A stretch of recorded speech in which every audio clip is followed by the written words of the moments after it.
to the channel. It's a very special occasion because today we're going to be making the 2,500 subscriber giveaway bowl. It's been an amazing journey so far. We've been going, I think, about 9 months or just over. So to come this far, this fast, is kind of mind-blowing. So anyway, for those people who have supported me, thank you very much indeed.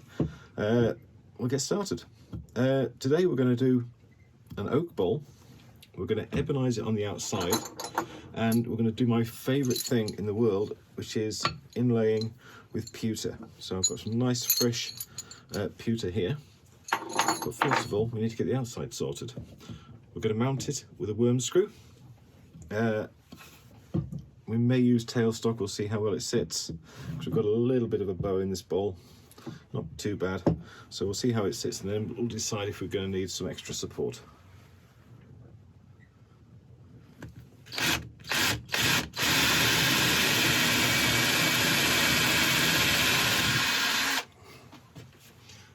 I'll be telling you in a little while how this bowl can become yours.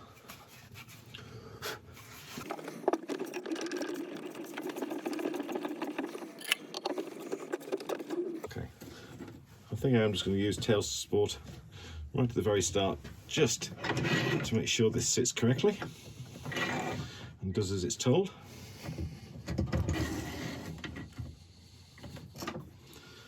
I'll press it in with it running.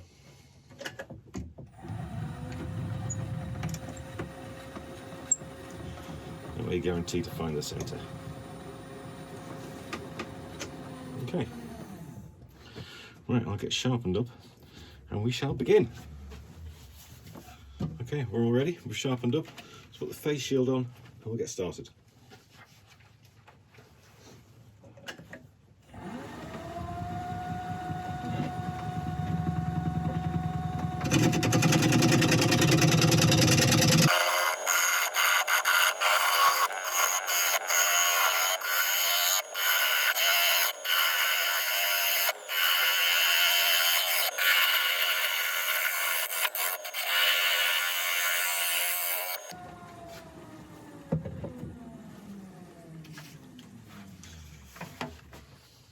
Okay, wood seems to be cutting all right. It's quite dry, but there's no real problems so far.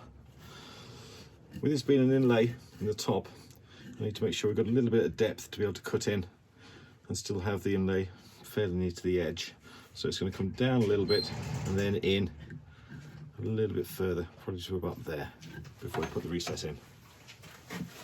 Okay, I'm going to take the tailstock away now, because we've got it as round as balanced as we're going to get it for now.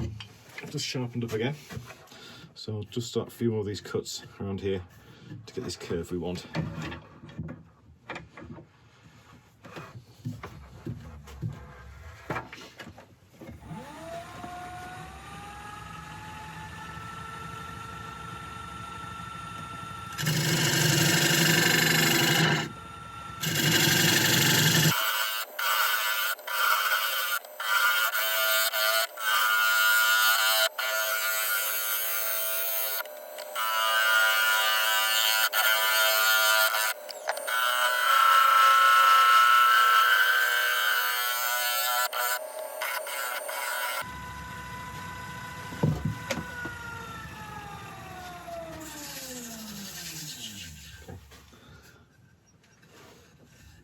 I like that shape. Right, we'll sort the bottom out, put the recess in.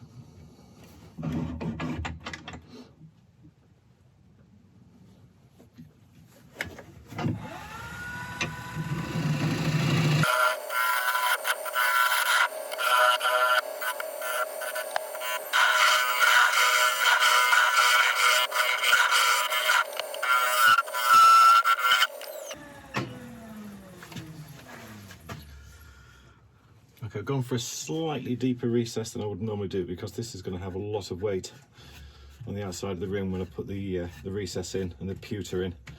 So I just want to be a bit safe.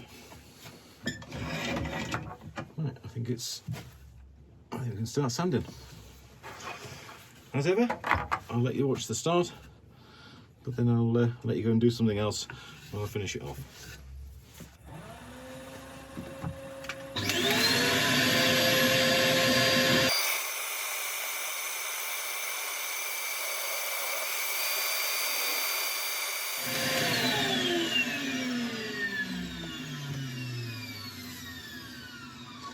Okay, that went nicely. We're up to 400. I'm just going to use a bit of isopropyl alcohol just to clean out the grooves. I've used the air hose on it previously just to clean out as much as I can, but just to go a little bit further, we'll get the isopropyl on there.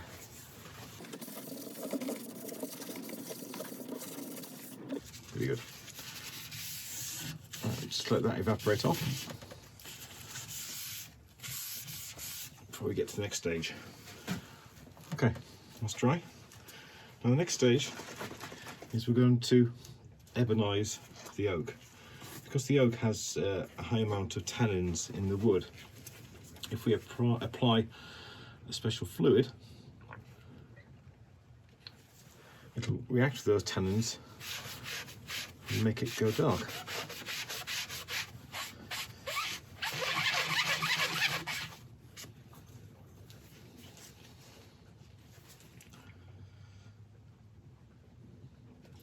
You can buy ebonizing fluid, but you can also make it yourself.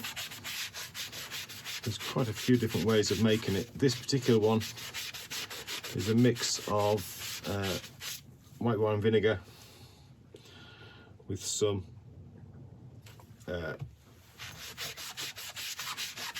sorry, I can't do two things at once. Right, this is a mix of white wine vinegar with some iron nails and stuff like that shoved in with it, but it's also got iron 2 sulfate in there, which does help it darken, and it'll also help it keep its darkness. It won't bleach at all in the sun.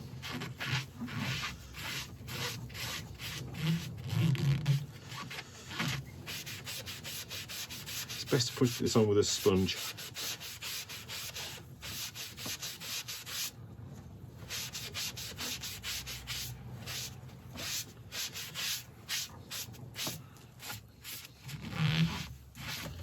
Just let that sit for a few moments and then we'll come back and put another coat on. Okay, that's had a little while to settle in, so I'll go over with another coat.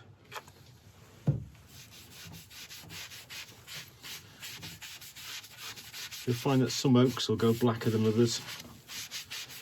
There's no real way of telling exactly how your piece is going to react until you actually start to put it on.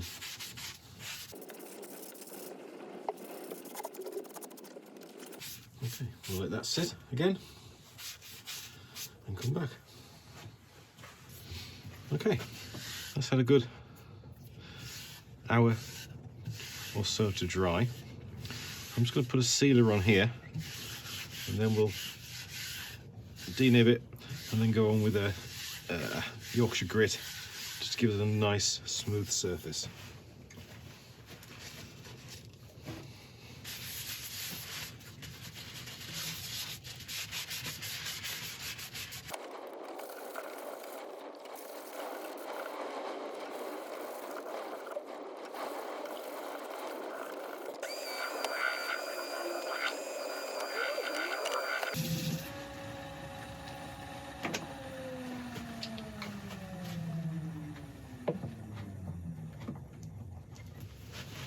Quick word of warning, if you are to use this ebonizing fluid, whether it's this type or a shop bought one, please make sure that you've done a good job on the sanding first, because as soon as you put anything on like this, it will highlight any issues you've got with the grain.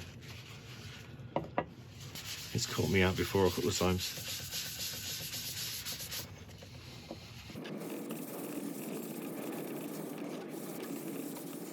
Okay, I'll rub this in slowly and then build up the speed.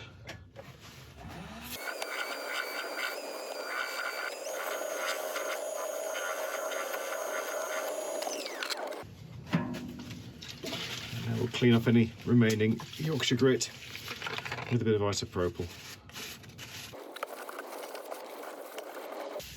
Alright, again we'll let that evaporate. Okay, now finishing off with a Hampshire sheen. We'll buff this into a nice shine.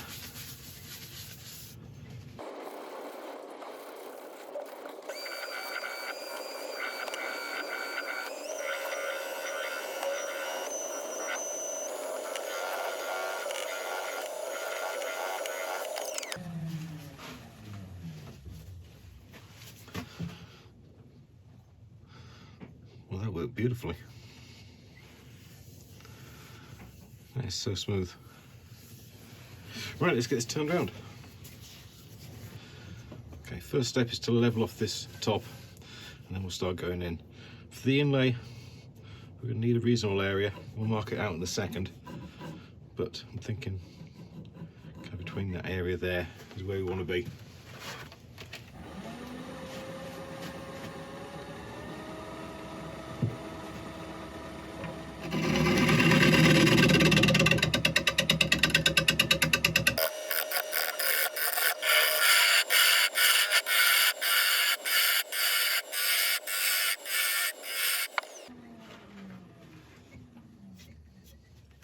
Right, before I go any further down, I just want to put a mark on where I want this inlay. So I think between there and there.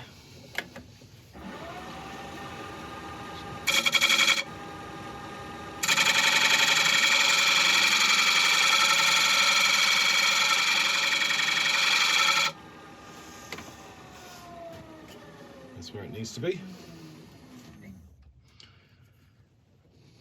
Okay, right, we'll start taking this down further.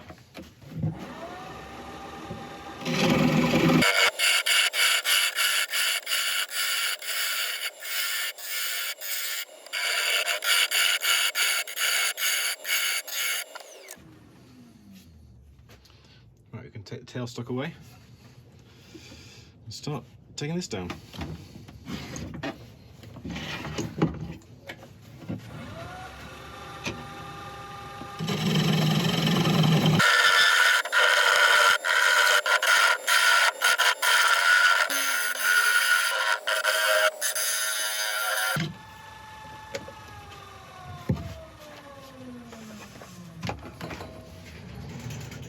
Okay, still needs a couple of final cuts, but I want to start sorting the inlay before we go any further. Now, a normal inlay, you can just go straight in and forget about it. When you're doing pewter, you need to undercut it at the sides, just so, because the pewter doesn't stick like resin does, and there's always a chance of it wanting to try and fly out. So to save on that, we're just going to undercut a little bit.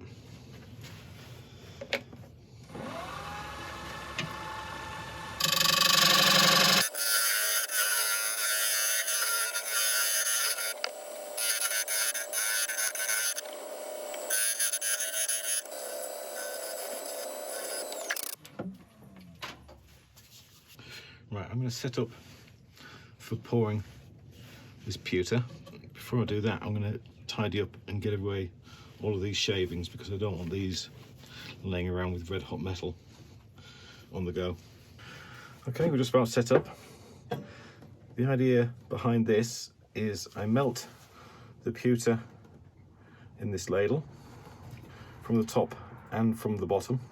When I've got it to a sufficient temperature, I come over here and pour it into the bowl. Simple, really. Let me show you how simple it is.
Okay, back on the lathe. I hope you all had a good laugh at that. I did two things wrong. First of all, I didn't ensure that the base the ball was on was nice and flat. The second mistake is that I didn't learn from my mistakes, because that's exactly what I did wrong last time. But anyway, we've got it in. Hopefully it'll be okay. So I'm going to go in with a very old carbide tip tool I've got and just very, very gently start to scrape this down to the surface so we can get a better look at it. Mask on. Turning not too quickly.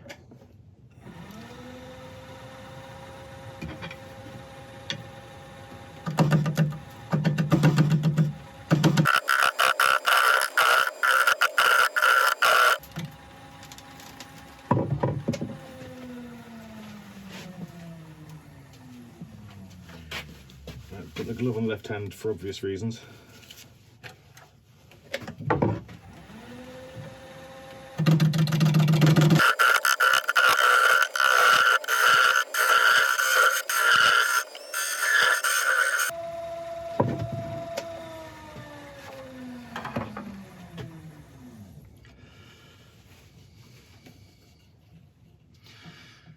I've got a hairline fracture there, which I'd like to see if I can sort out. Okay. Right, I'm just going to quickly do something with this. I'll do it off camera because it's going to be ugly.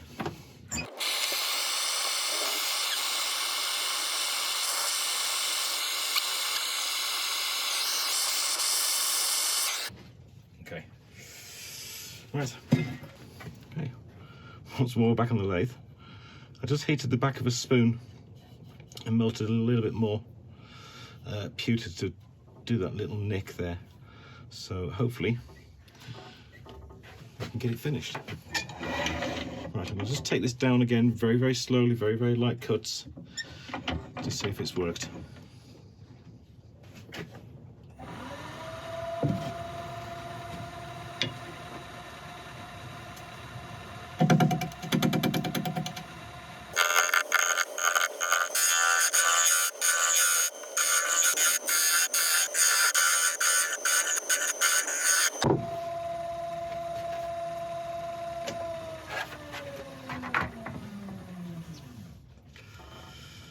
Okay, the rest I'm going to get with sanding. So we're going to quickly finish off the inside, get that ready, and then we'll start sanding up.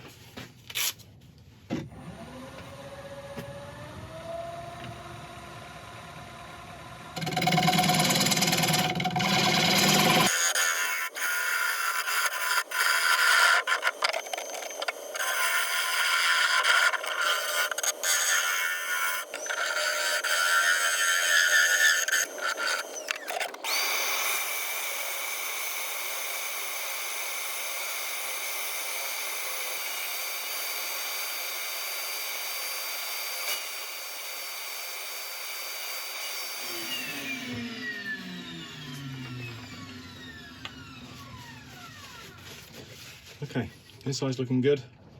The rim, I think we are going to ebonize around the rim because the aluminium powder is getting into the grain and staining it. And there's not an awful lot we can do about it, so I am going to ebonize the outside. So in terms of finishing, I'm going to finish them separately of each other because I don't want this aluminium dust to infect the inside bit. So I'm going to ebonize the outside first, finish that, and then worry about the inside. I'll just put a bit of Yorkshire grit on here before I put the ebonizing fluid on.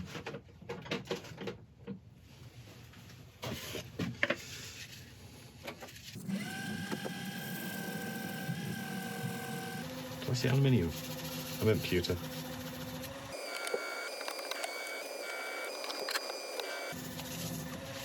Okay, we'll just let that evaporate off. Now it's clean, and we'll put the ebonizing fluid on the outside. If I do get some ebonizing fluid on the inside of the bowl, then I'll just wipe it off or sand it back so we have a nice clean line on there. But I will endeavour not to get any on.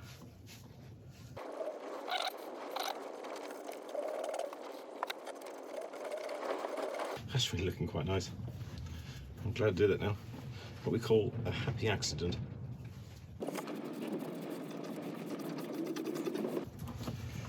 Right, give it a chance to sit for a little bit, and then we'll see if it needs another coat.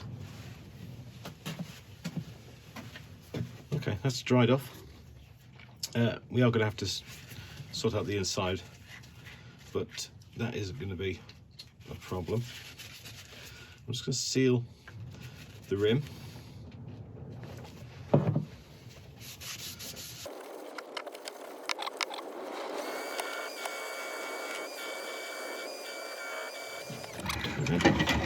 Just going to scrape the very edge. There's no need to do the whole lot again. I just want to clear out a bit of overspill.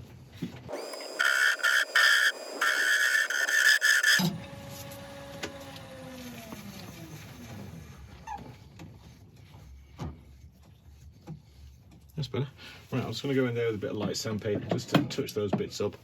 I don't think there's any need to go back all the way through the grits again. Just give that a good clean down.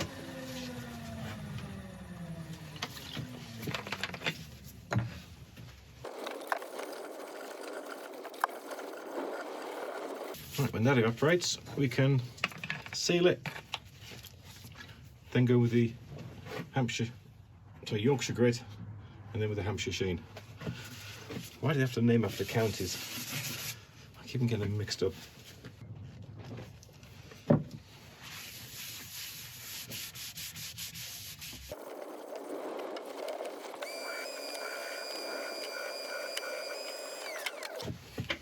Now with Yorkshire grit,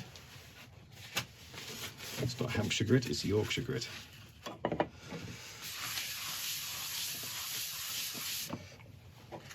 I don't want any of this to go on the outside. A little bit's fine, but try and keep it all in the middle.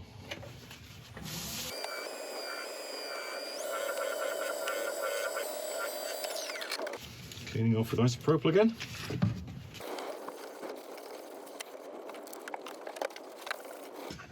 That's nice and dry. Now with the Hampshire sheen.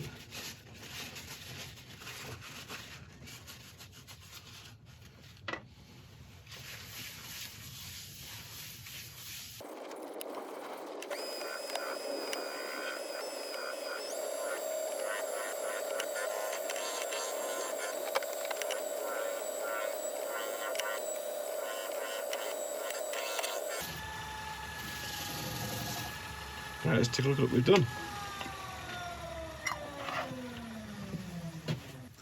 Well, there we have it. The 2,500 subscriber giveaway bowl. It's been a bit more of a challenge than I initially remembered it being, but it's been a while since I've done pewter, so I kind of lost a couple of things that I needed to remember. But we'll keep moving forward.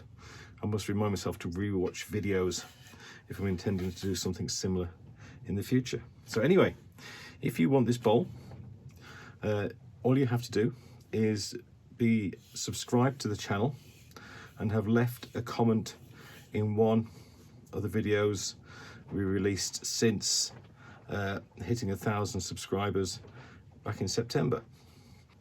We're going to release this video on the 30th of December, and we are going to announce the winner about the first week, end of the first week in January. I'm not quite sure exactly what date it is, but it'd be the 6th or the 7th. So you can make as many entries as you want. You can leave as many comments on as many videos as you like. It's entirely up to you. But obviously the more you leave, the more chance you have. So that's it for now. Thank you so much from the bottom of my heart for supporting the channel. It's been an incredible journey, and it just gets crazier and crazier. So good luck, everybody. Thank you very much indeed for watching, and I'll see you all very soon.